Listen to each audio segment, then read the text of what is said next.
नमस्कार दोस्तों, tricky GS academy में आपका स्वागत है। और आज हम पढ़ेंगे G7 के बारे में।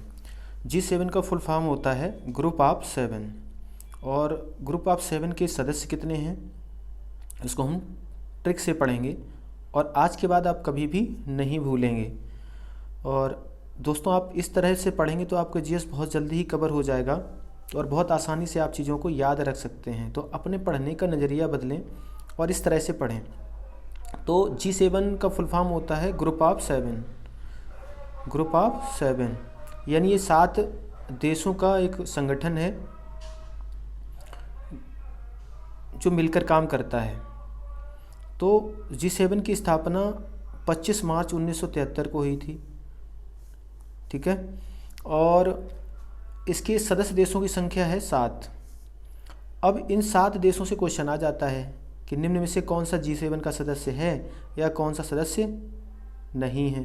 तो 2 मिनट का टॉपिक है और इसको आप याद कर लेंगे तो एक प्रश्न आने के चांस यहाँ से रह जाते हैं, कभी कभी आ जाता है। तो आप इसको इस तरह याद रख सकते हैं। तो देखिए, यहाँ पे शब्द मिलेगा आपको G7 में, एक शब्द मिलेगा आपको G7। मतलब G7 को हम क्या पढ़ते हैं, हिंदी में पढ़ेंगे तो G7 मतलब 7 मतलब 7। तो 7 मतलब इसको आप पढ़ लो 7। 7 को क्या पढ़ लो, G7 को पढ़ लो, G7 में है, मतलब ऐसे करके पढ़ोगे तो आप कैसे इसको याद रख सकते हो। देखिए, कनाडा जब आप पढ़ रहे हो तो कनाडा से आप कैसे याद रख, देखो आप एक देश का नाम पढ़ो और आपको ये क्लिक हो जाए कि वो G7 में है या G7 में नहीं है। तो आप कैसे इस चीज़ को याद रख सकते हैं। देखिए, जब आप पढ़ेंगे कनाडा, कनाडा में एक शब्द मिलेगा काना। क्या मिलेगा, काना। और कोई व्यक्ति काना है मान लो दोनों आँखों से, तो उसको किसी न किसी का क्या चाहिए, साथ चाहिए। क्या चाहिए, साथ। मतलब 7 का मतलब है G7 मतलब G7, ठीक है। तो काना जो आदमी है उसको किसी न किसी का क्या चाहिए, साथ चाहिए। अकेला जा नहीं पाएगा, उसको दिखाई नहीं दे रहा है। आपको इस तरह थोड़ी देर इमेजिन करना है और आपको ये याद रह जाएगा। अगला देश है जो G7 का सदस्य है वो है फ्रांस। अब फ्रांस आप जब पढ़ रहे हो तो फ्रांस में एक शब्द है फांस, यानी फंस गए आप, ठीक है। और G7 में शब्द है साथ। अब देखो, आप जब फंस गए तो आपका कोई ना कोई साथ जरूर देगा, तभी आप उस सिचुएशन से निकल पाओगे। मतलब किसी केस में फंस गए या कहीं कहीं भी आप फंस गए तो आपको क्या चाहिए, अपनों का साथ चाहिए। ऐसे सोचोगे तो आपको याद रह जाएगा कि फ्रांस किसका है, G7 का सदस्य है। या फ्रांस में शब्द है आपने ली फांस, मतलब कोई गर्लफ्रेंड आपको मिल गई तो भी आप क्या हो गए, आपको साथ मिल गया। ऐसे भी आप सोच सकते हो। मतलब आपको याद रखना है, वो कैसे आप रखते हैं तो आप पे डिपेंड करता है। अगला है देश जर्मनी। अब जर्मनी कैसे याद रखोगे, देखो जर्मनी में आप शब्द मनी मिलेगा। अब जब आपका के पास मनी होती है तो आपका सब साथ देते हैं, और आपके पास मनी ना हो तो आपका कोई साथ नहीं देता है। तो आपको ऐसे याद रख लेना है कि जब मनी, जर्मनी आपको याद आता है, जब मनी आपके पास होती है तो आपका सब साथ देते हैं, और जब मनी पास नहीं होती तो कोई साथ नहीं देता। तो आप ऐसे साथ जब याद आएगा तो G7 आपको याद आ जाएगा। अगला है देश इटली। मतलब दोस्तों, यहाँ पे है क्या कि आप उस देश का नाम पढ़ें और आपको क्लिक होना चाहिए कि वो G7 में है या नहीं है। तो आप इस तरह 2 बार पढ़ लेंगे ना, आपको पक्का याद रह जाएगा। अब पढ़ रहे हैं हम अगला देश इटली। इटली भी G7 का सदस्य है। अब इटली जब आप पढ़ रहे हैं तो इसमें शब्द निकल रहा है कि ये टल्ली है। टल्ली मतलब दारू पिए है।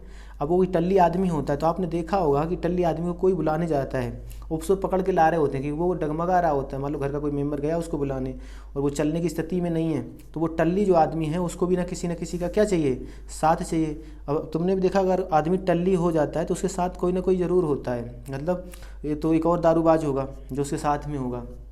टल्ली आदमी कभी अकेला नहीं पीता, मतलब 1-2 लोग साथ में बैठ के पीते हैं। ऐसे आप सोचना है ये टल्ली आदमी है, ये टल्ली है तो चल नहीं पाएगा, तो इसको लेने के लिए इसका किसी को मतलब इसके साथ कोई चाहिए, ठीक है। तो आप ऐसे सोचेंगे तो आपको याद रहेगा। अगला G7 में सदस्य है जापान। G7 का सदस्य है। अब जापान जब आप पढ़ रहे हैं तो जापान में शब्द निकलेगा जपना। क्या निकलेगा, जपना। मतलब जाप करना। और जाप आप किसका करते हैं, भगवान का। क्यों करते हैं, ताकि आपको क्या चाहिए, भगवान का साथ मिल जाए। मतलब भगवान आपके साथ रहें, आपकी मदद करें। मतलब जाप क्यों करते हैं, क्योंकि आपको क्या चाहिए, भगवान का साथ चाहिए। इस तरह आपको सोचना है, आपको याद रहेगा। अगला है देश यूनाइटेड किंगडम। अब ये देश कैसे याद रख लोगे कि G7 का सदस्य है। अब किंगडम है, एक साम्राज्य है। साम्राज्य में क्या होते हैं भाई, जनता साथ साथ होती है। यहाँ ये शब्द मिलेगा आपको किंग। अब राजा है तो राजा कभी अकेला चलता नहीं, उसके साथ बहुत से लोग होते हैं, यानी एक तो प्रजा का साथ होता है, ठीक है। तो आप ऐसे सोचेंगे किंग का तो सब साथ देंगे, भाई किंग बनेगा कैसे जब तक प्रजा साथ नहीं देगी। तो इसको मतलब प्रजा का साथ है, और साथ है मतलब G7 का सदस्य यानी G7 का सदस्य है। अगला है देश अमेरिका। अब अमेरिका में शब्द क्या है भाई, अमीर है। अमेरिका में शब्द क्या है, अमीर है। और अमीर आदमी का सभी साथ देते हैं भाई, गरीब का साथ नहीं देते लोग, लेकिन अमीर का साथ देते हैं। तो आप इस तरह 1-2 बार पढ़ लेंगे और ये आपको जब भी एग्ज़ाम में आएगा तो आपको पक्का याद आ जाएगा कि ये G7 का सदस्य है या नहीं है। भाई कनाडा पढ़ोगे, अच्छा काना है, काना को साथ चाहिए। फांस लिया आपने तो आपके साथ है, या फंस गए तो आपको किसी का साथ चाहिए उस सिचुएशन से निकलने के लिए। जब मनी है आपके पास तो आपका लोग साथ देंगे। अब ये टल्ली है, टल्ली आदमी को एक साथ चाहिए जो उसको घर तक लाए, ऐसे आप सोचना है। जॉब कर रहे हो तो आपको भगवान का साथ चाहिए। यूनाइटेड किंगडम किंग है तो राजा को प्रजा का साथ चाहिए, और अमीर आदमी है तो उसको अमीर को तो साथ मिल ही जाता है किसी न किसी का। तो आई होप दोस्तों आपको ट्रिक पसंद आई होगी, और आज के लिए इतना ही। मिलते हैं अगले वीडियो में, तब तक के लिए जय हिंद जय भारत।